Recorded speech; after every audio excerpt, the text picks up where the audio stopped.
Nerdy Sports Fan here, and we're getting into Week 6 NFL action.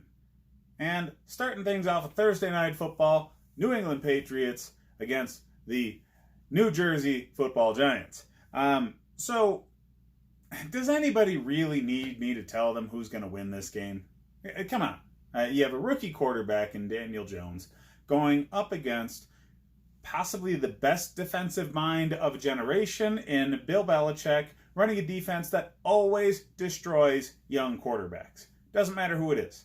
So, just that would make it obvious.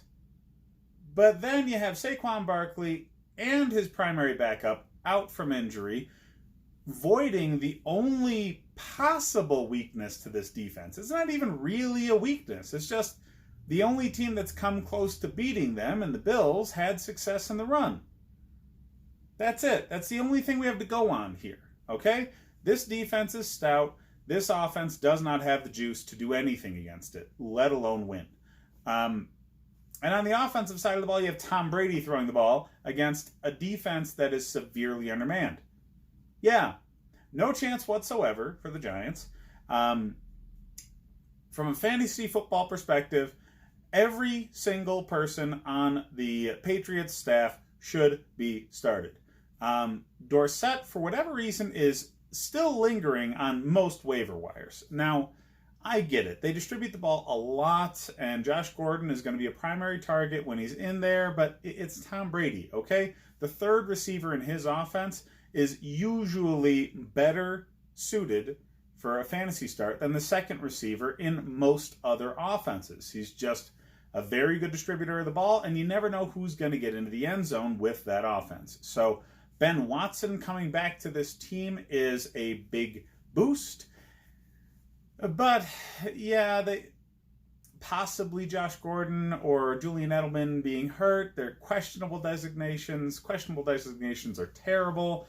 But, yeah, the passing offense may or may not produce anybody that's going to give you any consistency outside of Julian Edelman.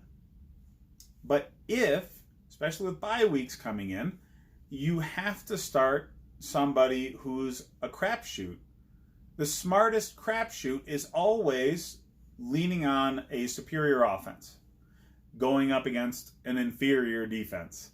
So, and not to mention from a coaching staff who never takes their foot off the gas, regardless of how bad they're beating a team.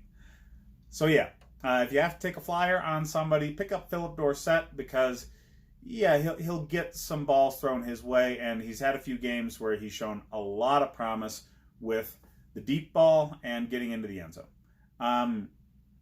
Sony Michel, Rex Burkhead, the running situation's always murky with who's actually going to be the primary runner.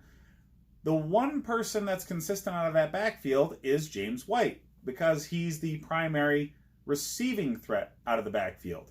And Tom Brady likes to have the ball in his hands. He likes to have control over that offense at all times. So even when running the ball is the smart thing, a lot of times he changes things up to do short passes that act as an extension of the running game just so he has more control over what's going on.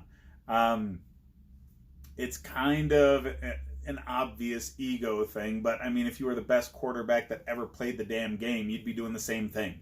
So, yeah, James White is actually surprisingly available in leagues. Pick him up if you can. He's going to be solid. I've won fantasy football championships on that man's back. You know, he's never going to be the 35, 40-point guy that you're going to get in like a Christian McCaffrey or an Alvin Kamara, but there's something to be said for a guy that consistently puts up 12 to 15 points every single week without fail. So that's my piece on this. Fantasy football is all on New England's side. There's nobody worth starting on the Giants team because the only people that would have been worth it are injured. So, yeah, should have been obvious, but hey, you know, you watched me for a reason, right? Now, as far as the betting line goes, it's 17-point spread in favor of New England. Oddly enough, I'd still bet the Patriots to beat that because this is just going to be a lumping. All right. The Giants have no chance here, and I'd put my money on a 21-point win. So that's it for this game. Check out the rest of the videos coming up for fantasy football advice for the remaining games, and hit up Nerdy Sports Fan Weekly for what I did this weekend, catching the Joker film.